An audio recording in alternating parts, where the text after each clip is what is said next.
बेगुनाह कोई नहीं, सबके अपने राज होते हैं। किसी के छप जाते हैं, किसी के छिप जाते हैं। प्रिय विद्यार्थियों, हिंदी का एक नया चैप्टर संधि है जो हम आपके बीच लेकर आए हैं।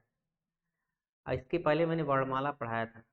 अगर आपने पढ़ा है तो ठीक, और नहीं पढ़ा है तो प्लेलिस्ट में जाकर के हिंदी का एक प्लेलिस्ट है चैनल पर, जिसमें आप वर्णमाला की शुरुआत के जो 2 लेक्चर हैं जरूर देखिए। आगे क्वेश्चन है, अगर आपको याद है पहला दूसरा लेक्चर, तो आप क्वेश्चन का आंसर खुद देने का प्रयास करें। संधि चैप्टर का है। संधि क्या होता है? जैसे हम लोग एक यूनिट है, कौन? पुरुष और स्त्री, लड़का और लड़की, महिला और पुरुष। इन दोनों यूनिट में संधि होती है, जिसे आप विवाह नाम देते हैं, जोड़ा जाता है। जैसे अगर देखा जाए तो मानव जाति के 2 वर्ण हैं, एक महिला और एक पुरुष। इन दोनों वर्णों को देखिए, जो मानवता का जाति है ना, वो 2 ही है, लेकिन लोगों ने कई जातियों में, वर्णों में हम लोगों को विभक्त कर रखा है, जिससे हम लोग मानव के अंदर भी जात या वर्ण देख लेते हैं। रूप, रंग, आधार, कर्म और धर्म के आधार पर हमने कई वर्णों में बांट रखा है मानव को।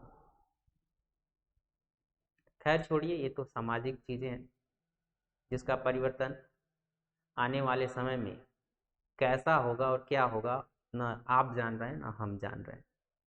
वर्तमान में जो स्थितियां और परिस्थितियां हैं जैसी चल रही हैं, वो हमारी सभ्यता और संस्कार पर डिपेंड करता है कि हमें क्या करना है। हम जो भी बोल रहे हैं, ये पहला चैप्टर हम लोगों ने जो पढ़ा था वर्णमाला, ध्वनि की माला हमने पढ़ा था। उसी ध्वनि को हम उच्चारित कर रहे हैं, जिससे शब्द और शब्द से वाक्य बन रहे हैं, जिसको आप सुन पा रहे हैं। और मुख्य रूप से जो सुन रहे हैं वो ध्वनि ही सुन रहे हैं। लेकिन इन ध्वनियों को हम लोग इस प्रकार पिरोते हैं, जैसे मोती का माला हम लोग पिरोते हैं सुंदर बनाने के लिए, उसी तरह से हम लोग इन ध्वनियों को, अक्षरों को शब्दों में और शब्दों को वाक्य, पदबंध और रचनाओं इत्यादि में इस प्रकार पिरोते हैं, जिससे इसका अलग तरह का परिवर्तन दिखाई देता है। 52 लोगों में, वर्णों में हम लोगों ने 3 जातियां रखी थी। किसमें? वर्णमाला में। एक स्वर रखा था, और स्वर में के बाद हम लोगों ने क्या रखा था? एक अयोगवाह रखा था और एक व्यंजन रखा था। 3 जातियों में बांटा था मुख्य रूप से। लेकिन बाद में ये जातियां भी फिर से अलग अलग तरीकों से बट गई थी। जैसे हम लोग अलग अलग तरीकों से मानव और पुरुष जातियों में लेकर के अलग अलग तरीकों से बट गए, उसी तरह से संधियों में भी अगर देखा जाए, जब हम लोग अंदर अंदर चलेंगे अध्ययन करने के लिए, तो उसमें भी बंटवारा। जैसे हम लोग धर्मों को हिंदू, मुस्लिम, सिख, ईसाई, मानव को ही हम लोगों ने इसमें बांट रखा, लेकिन हिंदू में भी हम लोगों ने अलग अलग वर्णों में बांट रखा। उसी तरह से उन 52 वर्णों को मिला करके हम लोगों ने बंटवारा कर रखा। कब कौन किससे मिलेगा तो क्या बनता है, इसका भी एक सूत्र है। तो 2 वर्णों, कौन सा वर्ण? स्वर, अयोगवाह, जिसे हम लोग विसर्ग भी बोलते हैं, अयोगवाह और व्यंजन। इन वर्णों में हम लोग मेल कराएंगे, और इनके मेल से, वर्णों के मेल से हम लोग क्या बनाते हैं? नए शब्द का निर्माण करते हैं। वर्णों को जब हम लोग मिलाते हैं, वर्ण से शब्द बनता है, और नए शब्द का निर्माण करते हैं, तो संधि बनता है। कहीं कहीं वर्णों के मेल से कोई परिवर्तन नहीं होता है। जैसे एक वर्ण का मेल, जैसे वह, दो वर्णों का मेल तो है लेकिन इसमें कोई परिवर्तन नहीं है, इसमें कोई कठिनाई नहीं है आपको पढ़ने में। लेकिन कुछ वर्णों में को जो हम मेल कराते हैं तो परिवर्तन आ जाते हैं, जो नया वर्ण होता है परिवर्तित हो जाता है। उसी चीज को हमें समझना है संधि में। बात छोटी है पर ध्यान देने योग्य है, जो हम सारी बातें आपको बता रहे हैं। मैं कहाँ से कह रहा हूँ, क्या मैं समझा रहा हूँ, आगे आपको स्पष्ट होगा, सारी चीजें स्पष्ट होंगी। फिर से मैं आपको रिवाइज कर दूं, वर्णों से हम लोग क्या नहीं बनाने जा रहे हैं, शब्द, और शब्दों से हम लोग वाक्य बनाने जाएंगे। और वही वाक्य अलग अलग तरीकों से गीत, संगीत, शेर, शायरी बनता चला जाता है। तो आपने शुरुआत एक छोटी सी की थी जो ध्वनि था। देखिए होता क्या है, हिंदी विषय में जो ग्रामर है, जिसे हम लोग व्याकरण बोलते हैं हिंदी में, इसका भी अध्ययन हमको एक जड़ से स्टार्ट करना चाहिए। जैसे हम लोग खेत में बीज डालते हैं तो वह बीज क्या होता है, धीरे धीरे पहले बीज डालते हैं, बीज जो है अंकुरित होता है, अंकुरित होने के बाद वो पौधे या पेड़ के रूप में परिवर्तित होता है, फिर फल देता है। इसका एक क्रम है। उसी तरह से व्याकरण का एक क्रम है। व्याकरण में सबसे पहला क्रम जो आपने पढ़ा वो वर्ण था, वर्णमाला था। अब संधि समझना है। अब वर्णों को हम लोग मिलाप करेंगे तो वही कहा जाता है संधि। किसे कहते हैं, दो वर्णों के मेल से उत्पन्न विकार, विकार मतलब परिवर्तन, को संधि कहते हैं। दो वर्णों के मेल से उत्पन्न विकार को क्या बोलते हैं, संधि कहते हैं। आइए समझते हैं। हम एक बार और आपके सामने वर्णमाला की थोड़ी और जिक्र करते हैं ताकि संध आपको समझ में आ जाए। जैसे वर्ण में अगर देखा जाए तो आपने कहा था तीन भाग हैं इसके, एक स्वर, वर्णों के तीन भाग आपने बताया था, स्वर, व्यंजन और अयोगवाह। अयोगवाह में कौन आता है, विसर्ग। तो देखिए जो संधि है ना, इन्हीं को वर्णित किया गया अलग अलग तीन भाग में। संधि को तीन भाग में वर्णित किया गया, एक स्वर में और एक व्यंजन में और एक क्या, विसर्ग में। ये क्या होते हैं, जब मिलते हैं तो एक विकार उत्पन्न कर देते हैं, परिवर्तन लाते हैं नए शब्द के निर्माण।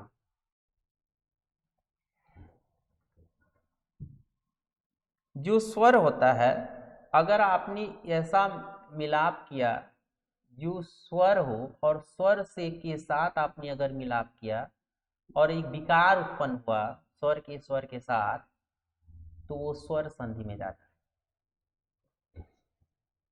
ठीक। और यदि आपने व्यंजन को प्रयोग में ला दिया, चाहे वह स्वर के साथ हो और चाहे व्यंजन का व्यंजन के साथ हो, ये ध्यान दीजिएगा। अगर इसमें से कोई दो स्वरों में से कोई एक व्यंजन हो गया तो व्यंजनों के, व्यंजन प्लस व्यंजन या स्वर प्लस व्यंजन अगर आ जाए, लेकिन देखिए गुरुजी आप तो कह रहे हैं स्वर प्लस व्यंजन, ये आपको कंफ्यूज कर रहा हो। किसी एग्जाम्पल में हम आपको समझाएंगे स्वर प्लस व्यंजन, लेकिन उसके पहले ये समझिए, अभी आप ये समझिए कि आपको क्या करना है, व्यंजन का मिलाप करना है। व्यंजनों में जो विकार उत्पन्न होगा वो कहाँ जाएगा, व्यंजन संधि में। और स्वर या व्यंजन का किसके साथ, विसर्ग से कोई परिवर्तन अगर आ जाए, विकार आ जाए, तो विसर्ग संधि में आता है। अभी यह पूरा क्लियर नहीं है मैं कह क्या रहा हूं। जब हम शब्दों को लिख करके उसमें हुए विकार को अलग अलग वर्णों के माध्यम से समझेंगे तो ज़्यादा समझ में आएगा। जैसे एक एग्जाम्पल हम आपको सामान्य एग्जाम्पल समझाते हैं। जैसे आप सुबह सुबह देखते हैं तो सूर्योदय होता है। सूर्योदय, ये सूर्योदय क्या है भाई? एक शब्द है, एक शब्द रचना आपने किया, क्या? सूर्योदय। और ये सूर्योदय की जो रचना आपने किया है वो सूर्य के उदय से किया है। सूर्य और उदय को मिला करके आपने एक ही शब्द का निर्माण कर दिया, सूर्योदय। यही समझना है कि ये सूर्योदय कैसे हुआ। इन दोनों को मिला करके आप सूर्योदय क्यों पढ़े हैं, ये संधि समझाता है। इनके में विकार हो गया, इन दोनों में परिवर्तन आ गया, यही संधि समझाता है। जैसे आप देखेंगे कहीं लिखा हो हरि और ईस, इन सब को अगर आप मिला दें तो हरीश हो जाता है। आप इसको शॉर्ट फॉर्म में लिख सकते हैं हरीश, ठीक ना? और हरीश जो आया एक विकार उत्पन्न होकर के आया, इसको भी आपको समझना। लेकिन इन सब को समझे विकार को, उससे पहले ये समझिए इस संधि के लिए जरूरत क्या है। संधि समझने के लिए आपको जरूरत है जो वर्णमाला है वह आया कहां से। तो वर्णमाला विद्यार्थियों माहेश्वर सूत्र से ऐसा माना जाता है।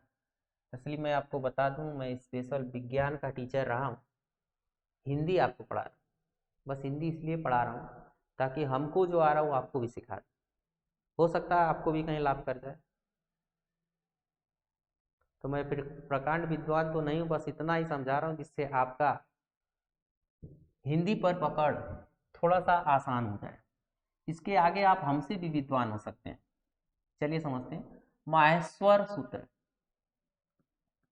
और ये कहा जाता है 14 माहेश्वर सूत्र। इन 14 माहेश्वर सूत्रों को याद करने के लिए हमारे गुरुजी जब हम लोग कक्षा 6 में पढ़ते थे तो बहुत कूटते थे, और इतना कूटे कि हम लोगों को याद हो गया। हमारे बैच के जितने बच्चे थे उन सबको याद हो गया।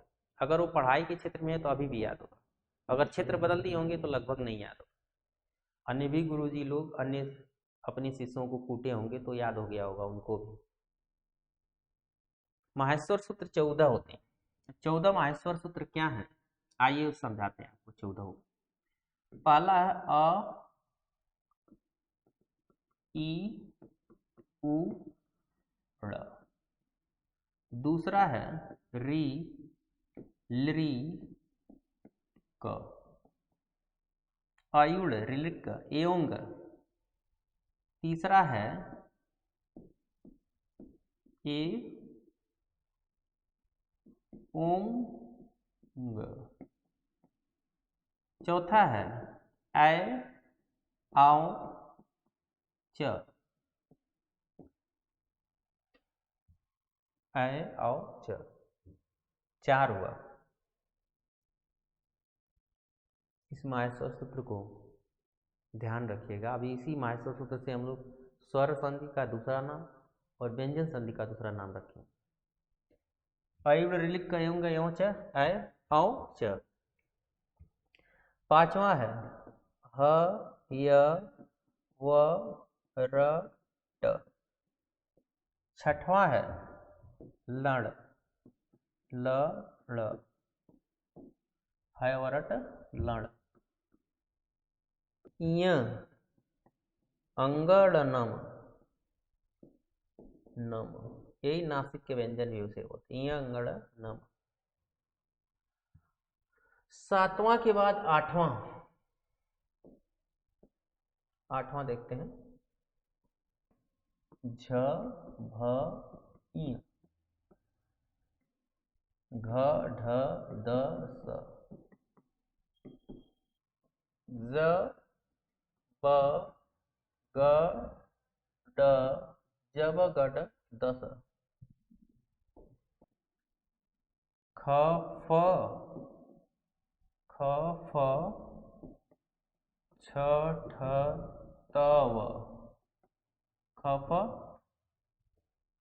छ ठ त व, ख फ छ ठ चट तव, चट तव।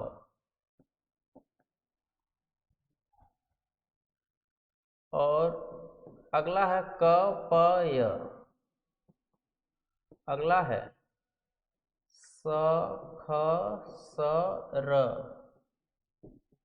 और 14वां है हल। ये वर्ण है अलग अलग माहेश्वर सूत्र इसी मात्र। अयुड रिलिक यौंग यौच हैवरट लड़ यमंग नम झबई घट दस, है ना, लड़ यंग नम झबई घट दस जब घट दस, खफ चट तव कपय सकसर हल। इसको आप किसी किताब से मिला करके आप लिख लीजिएगा। ये माहेश्वर सूत्र होते हैं। और इस माहेश्वर सूत्र में शुरुआत के आप देखेंगे तो ये 1 से लेके 4 तक, 1 से लेके 4 तक ये सब के सब क्या है, स्वर है। इसीलिए स्वर संधि का दूसरा नाम अच प्रत्याहार के आधार पर, अच प्रत्याहार के अंतर्गत ही आते हैं, अच संधि भी रखा गया। स्वर संधि का नाम अच संधि भी रखा गया। और यहां से लेके यहां तक सब के सब क्या है, यहां से लेके यहां तक सब के सब वर्णमाला के व्यंजन है। ह से लेके कहां तक, ल तक हल प्रत्याहार के अंतर्गत आते हैं। इसीलिए व्यंजन संधि का नाम हल संधि भी, इसमें विसर्ग नहीं है। तो आप देख पाएंगे कि अच संधि क्या हुआ, हल संधि क्या हुआ।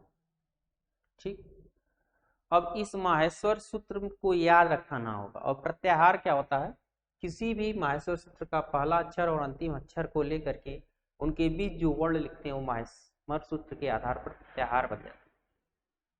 क्योंकि प्रत्याहार अगर याद रहेगा तो आप व्यंजन संधि या स्वर संधि या व्यंजन संधि में कुछ सूत्र होंगे, उसको आप जैसे अकस समवर्णी दीर्घ, अकस समवर्णी दीर्घ, अक प्रत्याहार के समान वर्ण आने पर, अक प्रत्याहार में के समान वर्ण आने पर दीर्घ होता है, उस वर्ण का क्या हो जाता है, दीर्घ हो जाता है। ये फार्मूला में पढ़े। ई को एड़च, इक प्रत्याहार के साथ कोई भिन्न वर्ण आने पर इक को यण आदेश हो जाता है। तो यण क्या है, इक क्या है, ये सब इसी माहेश्वर सूत्र से वर्ण उठाए जाएंगे और आपको संधि को समझाया जाएगा। इसलिए आप जरूर से जरूर प्रयास करें कि माहेश्वर सूत्र याद हो जाए 14। नहीं याद होता कोई बात नहीं, आप केवल उन प्रत्याहारों के अंतर्गत कौन कौन से वर्ण होंगे जब आप सूत्र मिलेंगे बस उतना याद कर लीजिएगा, तो आपके कोई भी संधियां गलत नहीं होंगी। तो आपको ये बात समझ में आ गई होगी कि जो संधि है, आने वाली जो संधियां हम पढ़ने वाले हैं, उनको आवश्यकता है कि माहेश्वर सूत्र का ज्ञान। कौन कौन सी संधियां हम पढ़ेंगे, देखिए हम थोड़ा सा आपको यहाँ चर्चा करते थे। देखिए जो संधि आप पढ़ेंगे वो 3 तरह से पढ़ेंगे। कुछ ऐसी संधियां जो नहीं पढ़ी जाती, जो संस्कृत की संधियां, लेकिन पढ़ा देंगे क्योंकि कहीं कहीं क्वेश्चनों में पूछा गया। देखिए संधि जो होगा उसका 3 प्रकार में, पहला प्रकार जो आपको पढ़ना है स्वर संधि पढ़ना। ठीक, पहला प्रकार आपको कौन सा संधि पढ़ना, स्वर संधि। लेकिन इस स्वर संधि के आप अलग अलग प्रकार पढ़ेंगे, है ना। कौन कौन से प्रकार पढ़ेंगे स्वर संधि की, आइए आपको समझाते हैं वो टोटल प्रकार स्वर संधि के कौन कौन से। तो जो स्वर संधि है उस स्वर संधि में पहला पढ़ेंगे दीर्घ, अकस समवर्णी दीर्घ, दीर्घ संधि पढ़ेंगे। उसके बाद दूसरा आप पढ़ेंगे गुण संधि। उसके बाद वृद्धि संधि, वृद्धि रेच, आक गुण, वृद्धि रेच, वृद्धि संधि पढ़ेंगे। वृद्धि संधि के बाद आप पढ़ेंगे यण संधि, सॉरी दीर्घ संधि, गुण संधि, वृद्धि संधि और इको यणज। इसके बाद आप पढ़ेंगे यण संधि, हाँ यण संधि।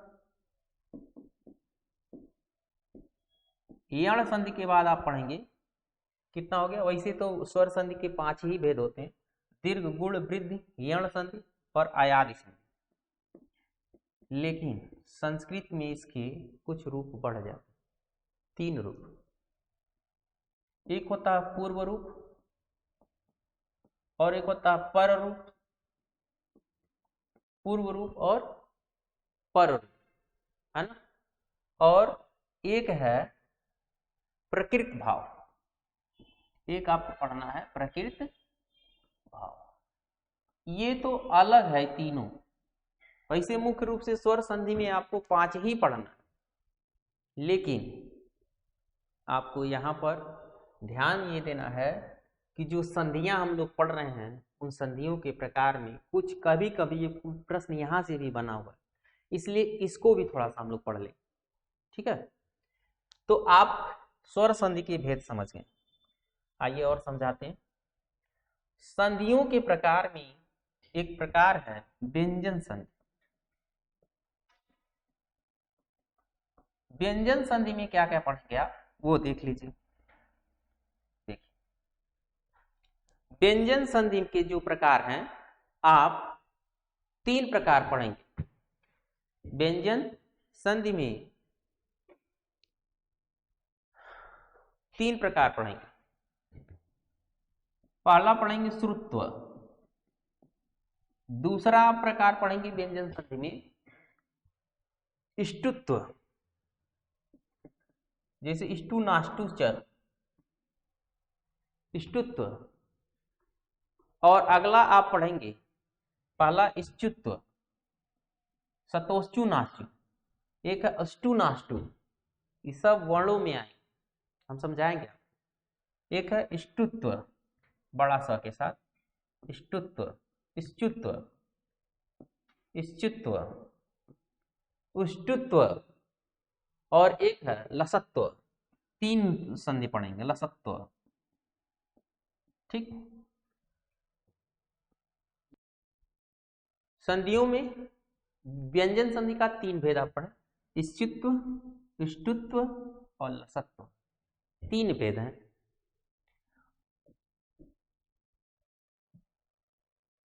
माफ कीजिएगा, ये जो है जसत्व संधि, जसत्व 3 भेद इसमें पढ़ेंगे, उष्टुत्व, उष्टुत्व और जसत्व संधि, ठीक। और इसके बाद आपका एक संधियों में भेद आएगा विसर्ग, तीसरा भेद है विसर्ग। विसर्ग के कुल कितने भेद हैं अलग अलग देखते हैं, लगाओ यार।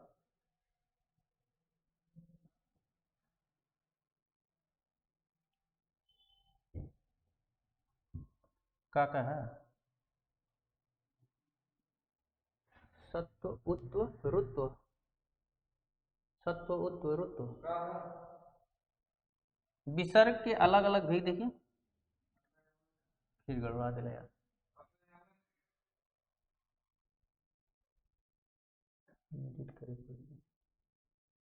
सत्व उत्व रुत्व, इसके देखिए, इसके भेद हैं सत्व उत्व रुत्व और एक भेद इसका है विसर्ग लोप, विसर्ग लोप। तो हम आपको परिचय करा दिए हैं किस चीज का, कि कौन कौन सी संधियां हैं और आपको कितनी संधियां पढ़ना है। तो आप इतनी ही संधियां पढ़ेंगे। संधि के स्वर संधि जिसके कुल 5 हैं लेकिन 3 एक्स्ट्रा पढ़ेंगे आप, व्यंजन संधि, इष्टुत्व, उष्टुत्व और जसत्व, विसर्ग में सत्व, उत्व, रुत्व और विसर्ग लोप, इतनी संधियां आपको हम पढ़ाएंगे। इनमें कैसे वो विकार उत्पन्न होंगे सबको समझेंगे अगले लेक्चर में। धन्यवाद।